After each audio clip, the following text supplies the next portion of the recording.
Shalom Obracha, que Hachem vous protège, vous donne Bracha Vatzlacha, ce cours de Torah, les Nishmat, Monsieur le Grand Rabbin de France, Alain Abraham Goldman, Alav Shalom, que cette année, ça va être un an qui nous a quittés.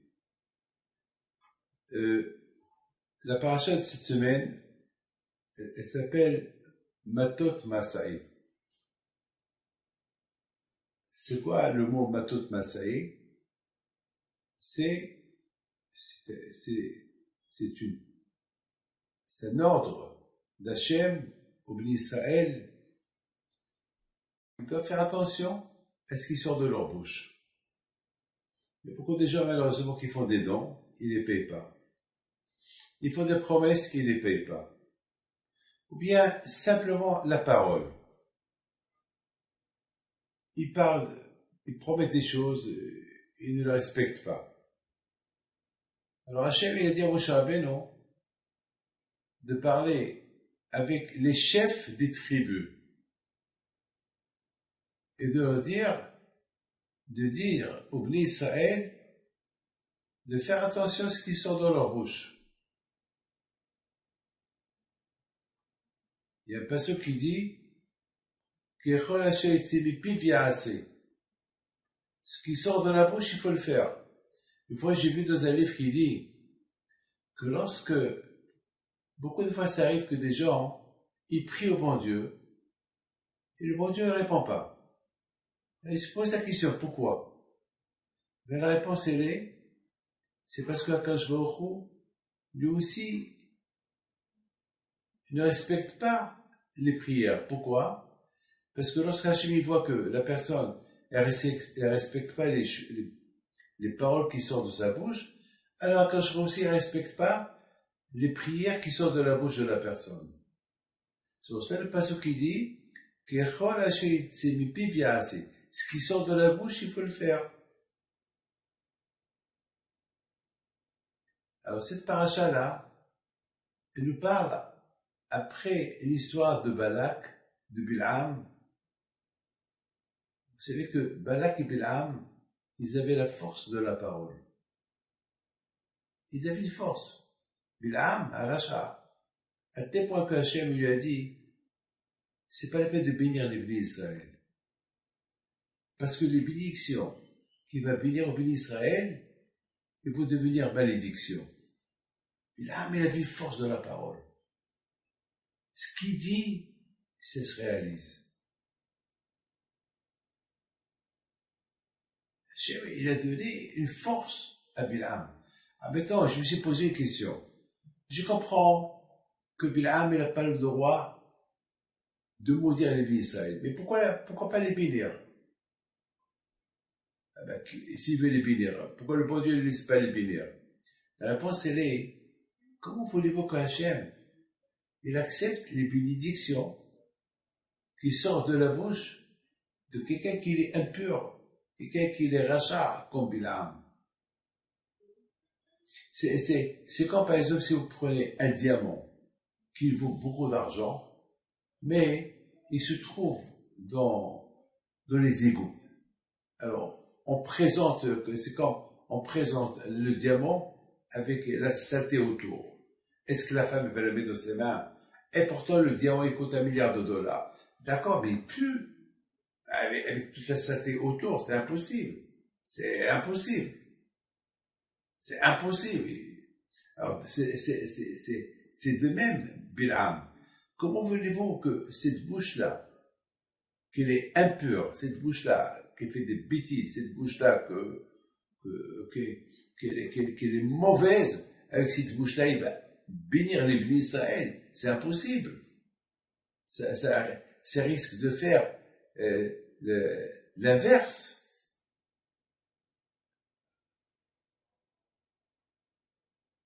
Hachem, il a voulu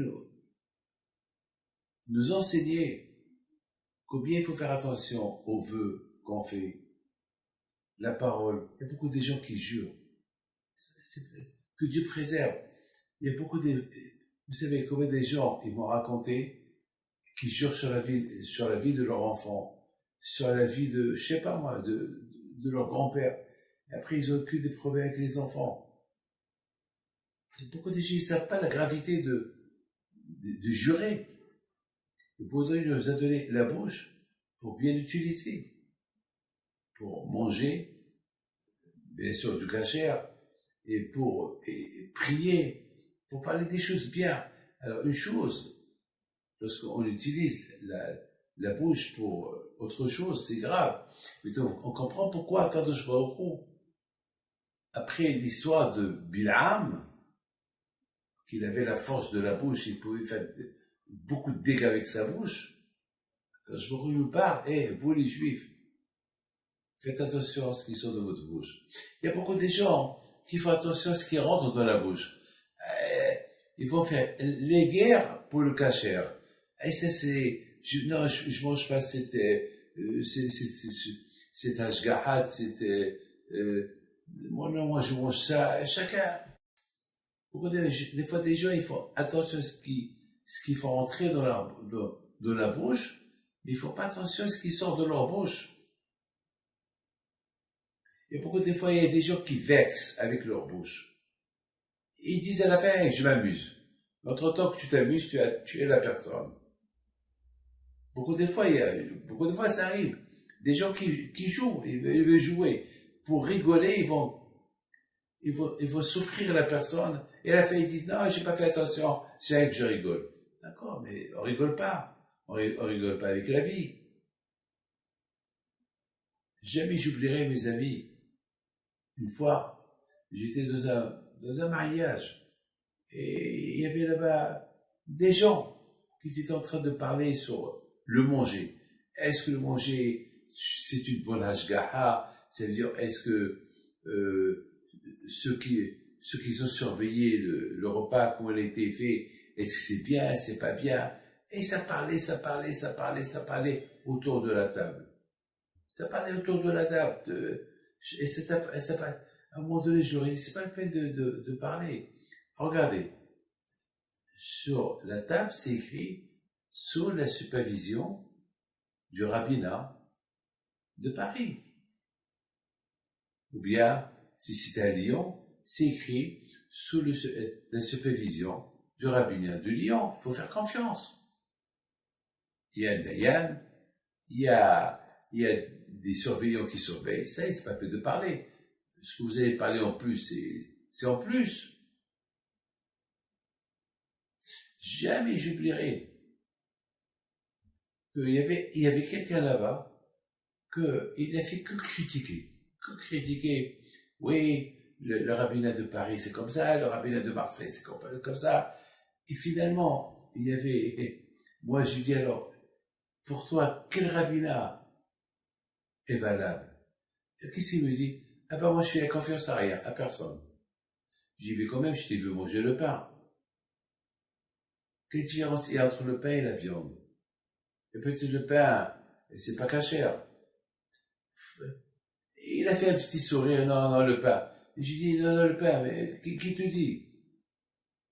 J'ai dit, écoute-moi, ferme-la et c'est tout. Il y a ici il y a un superviseur, il y a un mashgiach qui surveille, ça y est, il faut faire confiance. Vous savez, à un moment donné, il y avait le serveur qui était en train de ramasser comment ça s'appelle, les plats, et il a touché une bouteille de vin. Vous savez, un serveur qui n'est pas juif, il n'a pas le droit de toucher le vin qui n'est pas cuit. Il a touché. Et moi, tout de suite, j'ai pris la bouteille, parce qu'il a touché, je l'ai mis de côté, le temps que j'appelle le mashgiach, le superviseur, pour qu'il prenne la bouteille. Le monsieur qui a critiqué, il a pris la bouteille, il l'a renversée, il l'a mis dans son verre, il a bu. Alors je l'ai vu, je lui ai dit, attends, tu as bu? Il a dit oui.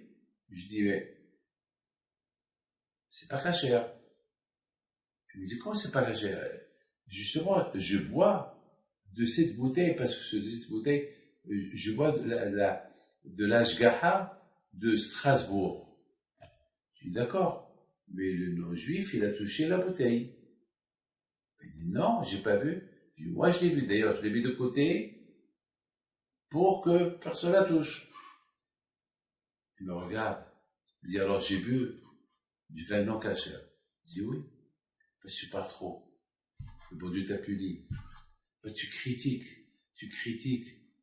la cache-route de tel, tu critiques la cache-route de tel, tu critiques la cache-route de tel. La cache-route, il t'a puni, il t'a fait boire. Parce que tu fais attention à ce qui rentre dans la bouche, mais tu fais pas attention à ce qui sort de ta bouche. Et c'est ça la paracha de cette semaine. La paracha de cette semaine, elle nous enseigne.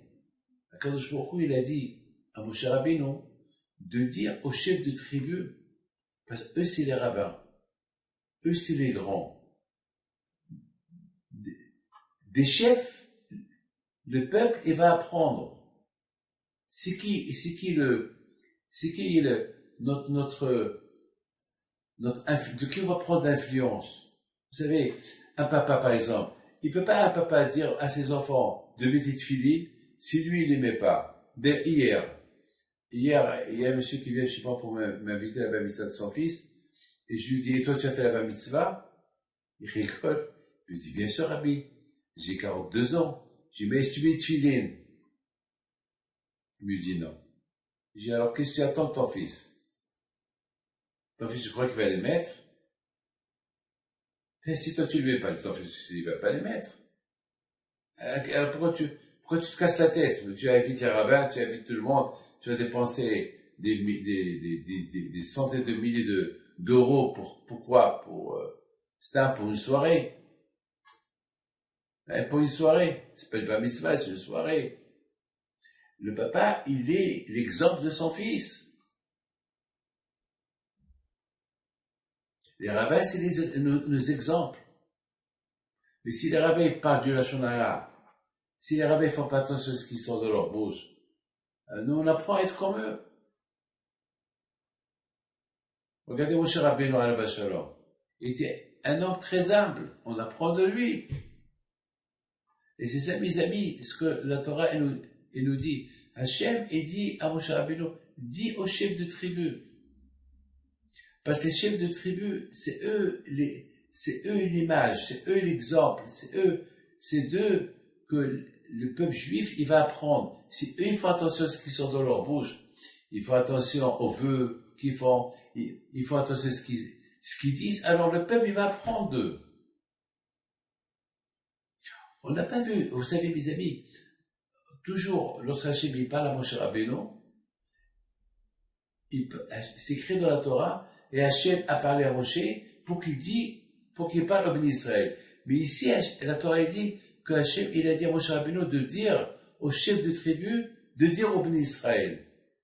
Ça veut dire, Hachem, là, il met les chefs de tribu comme exemplaires. Comme exemplaires. Parce que toujours, la parole, c'est la chose la plus importante. Ce qui sort de la bouche. Et les rabbins, on les entend parler.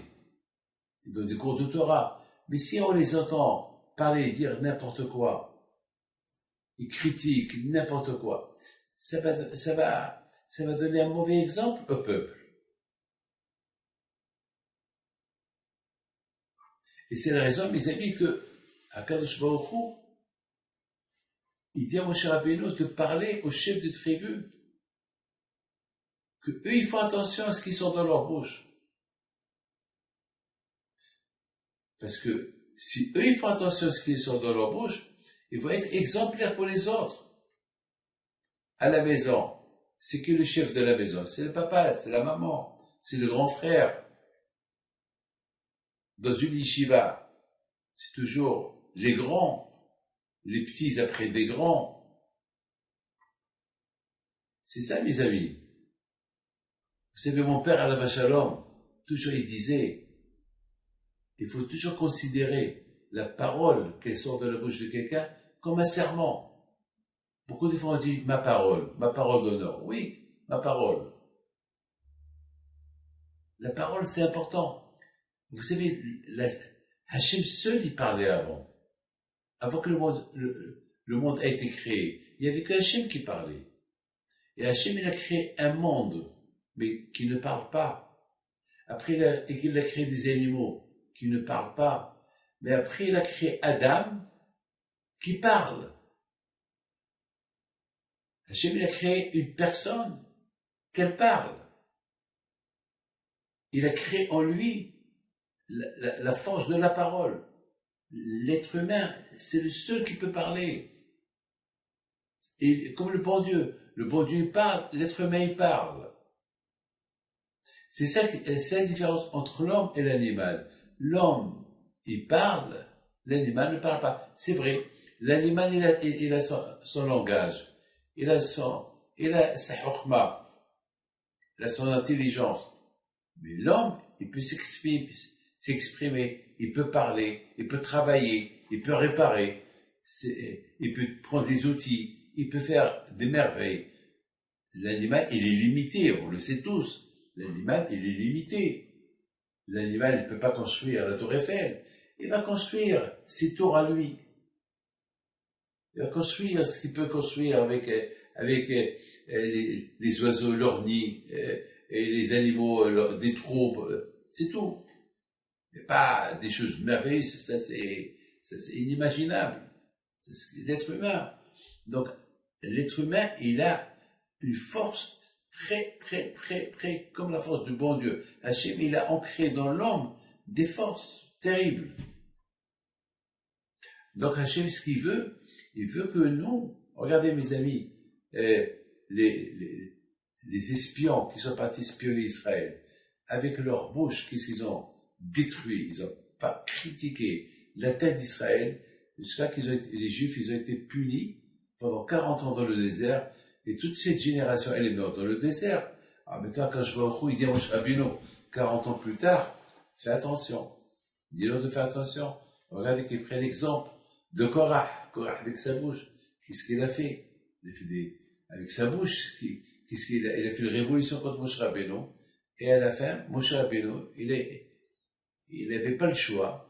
Il a dit, Moshe Rabbeinu, si moi je suis un homme faux, et tout ce que j'ai dit jusqu'à maintenant, c'est faux, alors, ce que je vais demander au bon Dieu maintenant, il ne va pas arriver. Et qu'est-ce qu'il a demandé Moshe? Il a dit, Hachem, je veux que la terre s'ouvre, et l'engloutit, Korah et tous ceux qui sont avec lui. Il n'a pas demandé à Moshe Rabbeinu que Korah soit puni, parce que les gens vont dire, ah ben, il a eu une crise cardiaque. Non, une création, une punition, une création d'une punition. Quelque chose qui n'est pas, on ne voit pas la tête s'ouvrir et avaler quelqu'un, et avaler toute sa richesse, des choses qu'on ne voit pas. Eh ben, c'est ce que Moshe Rabbeinu il a demandé à Hachem. Et Moshe Rabbeinu, alav shalom, au moment qu'il a terminé, la terre s'est ouverte et l'a englouti. Korah, sa famille, tout le monde, et toute sa richesse avec lui. Moshe Rabbeinu, il a voulu montrer au peuple juif, ceux qui sont tombés sous l'influence de la parole de Korah, voilà sa fin. Les explorateurs qui ont parlé du mal sur Eretz Israël, avec leur bouche, aussi ils ont été punis. La barbe, ça veut rien dire. Regardez, il y a beaucoup les gens qui sont importants, ils peuvent être une mauvaise influence pour le peuple juif. Et c'est ça que la Torah nous parle. La Torah nous parle des Meraglim. La Torah nous parle de Korah. Et la Torah, elle nous parle de Zimri. Zimri avec sa bouche. Qu'est-ce qu'il a parlé? Il est venu chez Moshe Rabbeinu. Il a commencé à critiquer Moshe Rabbeinu. Il a commencé à lui dire, tu es un menteur. La femme que tu as mariée, Tzipora, c'est pas une juive, c'est une goya. C'est grave. C'est des paroles d'un grand. Zimri, c'était un grand. Des paroles comme ça peut influencer le peuple. Ça peut créer une révolution contre Hachem, contre Moshe Rabbeinu. Pinhas, alav shalom, lorsqu'elle a vu ça, Vite, il s'est levé, il a risqué sa vie, il est parti, il a puni. Il a puni ce Zimri-là. On a vu Bil'am Aracha, avec sa bouche. D'un côté, il dit, Matovo Alecha Yaakov, quelles sont belles tes tentes, oh, les Juifs, avec la Torah que le bon Dieu leur a donnée, et quand ils vivent dans la pudeur, ils sont extraordinaires. De l'autre côté, il veut les insulter. Et de l'autre côté, il donne des mauvais conseils à Balak contre le peuple juif.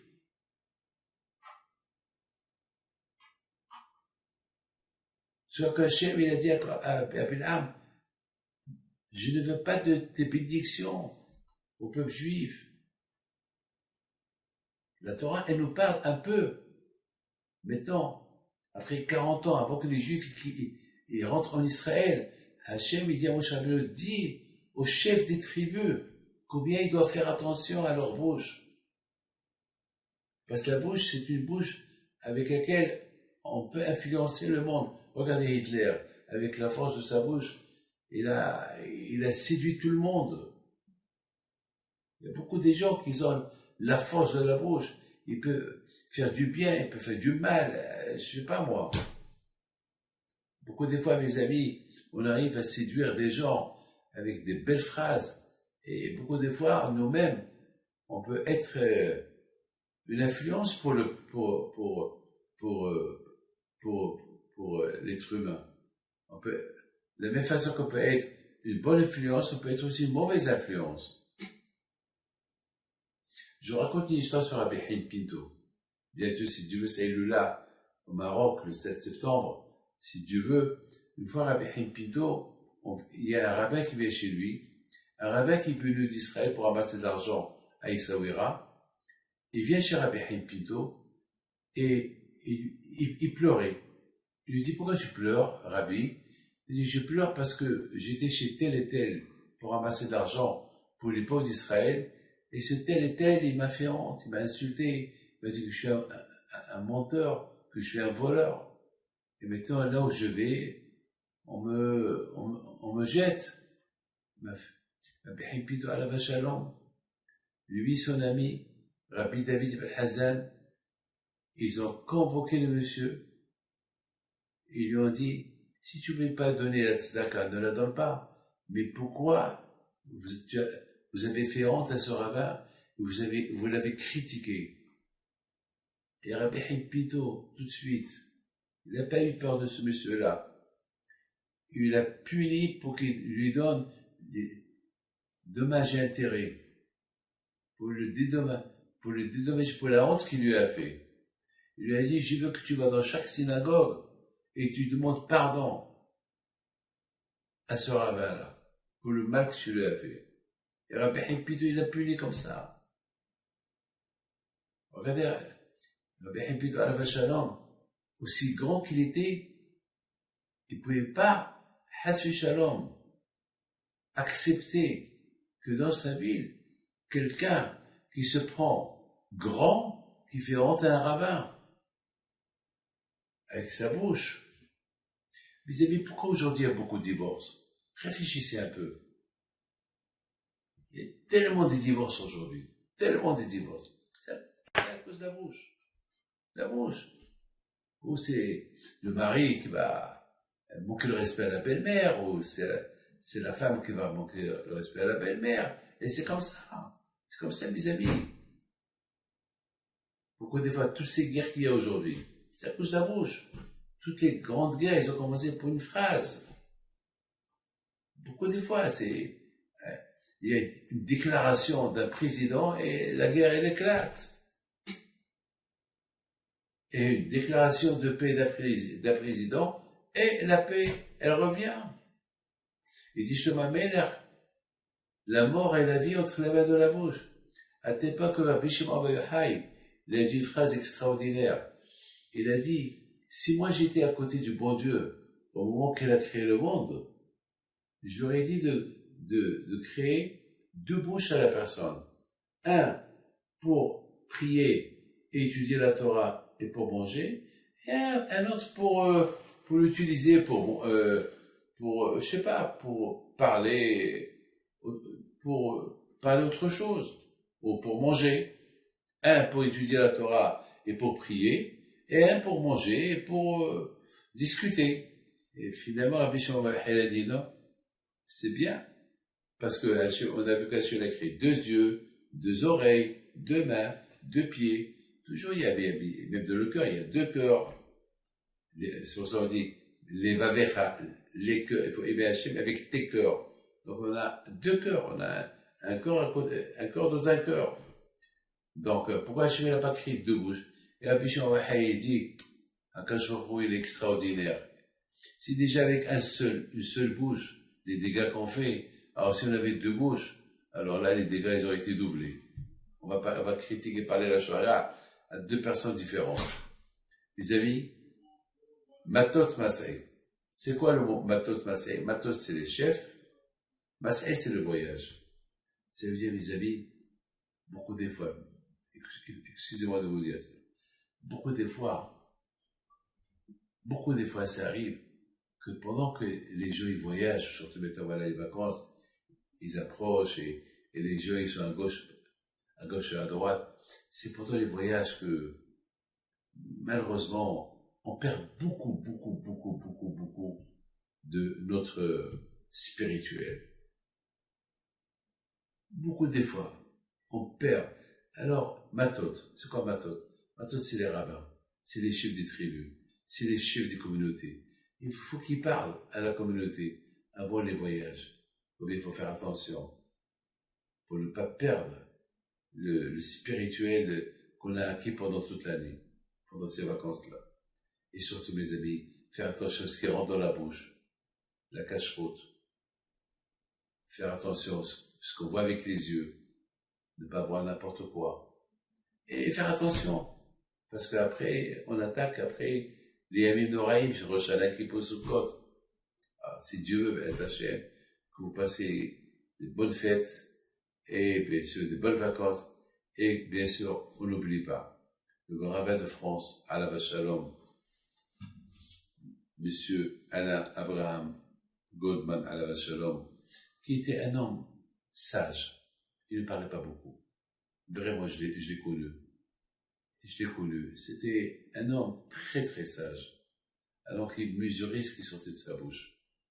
D'ailleurs, je me rappelle une fois, j'avais un problème avec quelqu'un, il y a peut-être 45 ans de cette histoire, et ce quelqu'un, il a écrit des mauvaises lettres sur moi. Il les a envoyées comme ça au consistoire. À la Vachalom, il m'a convoqué, il m'a appelé. Et il était très gentil avec moi, la façon comment il m'a parlé. Il a compris que c'était des bêtises. Il a compris que lorsque je lui ai dit qui était ce monsieur, et lorsqu'il m'a vu tout de suite, il a dit, j'ai de la peine pour vous, monsieur le rabbin, comme ça, il me dit, qu'est-ce qu'on peut faire? C'est laisser entre les mains de Dieu et c'est tout. Voilà. Mes amis, que Hachem vous protège, que l'âme du grand rabbin Abraham Goldman repose en paix, nos condoléances à toute sa famille, et au nom de toute la communauté juive française, on présente les condoléances à toute la famille, et que le bon Dieu vous protège. Amen. Que Akadosh Baruch Hu vous protège, et vous donne la santé, Keneratson. N'oubliez pas une chose, la bouche. Lorsqu'on prie à Akadosh Baruch Hu, Akadosh Baruch Hu, il accepte notre prière si ça sort d'une bouche propre. Si elle sort d'une bouche propre, alors Akadosh Baruch Hu, il accepte la prière. Alors, beaucoup de fois, il y a des gens qui disent, je prie, et rien ne monte chez Hachem. À eux de vérifier si la bouche elle est propre ou pas. Vous ouvrez le robinet, si les tuyaux sont rouillés, l'eau elle va être noire. Elle est imbuvable. Et c'est de l'eau, mais elle est imbuvable. Mes amis, Il y a des gens qui disent qu'ils n'ont pas le goût dans la Torah. Ils font des mitzvot, ils n'ont pas le goût. Ils font la Torah, ils n'ont pas le goût. Pourquoi ils n'ont pas le goût? Ben, qu'ils n'ont qu'à faire de recherche avec leur bouche. Si la bouche elle est sale, c'est avec la bouche. On l'utilise pour des bêtises. On rigole, on pas du lashon hara, etc., etc. Alors il n'y aura pas de plaisir dans la Torah. Il n'y aura pas de plaisir lorsqu'on fait des mitzvot. C'est les recherches qu'on doit faire. Pour qu'on trouve le goût dans la Torah et le plaisir, pour que la bouche soit propre. Que le bon Dieu protège et vous donne la santé et la joie. Amen.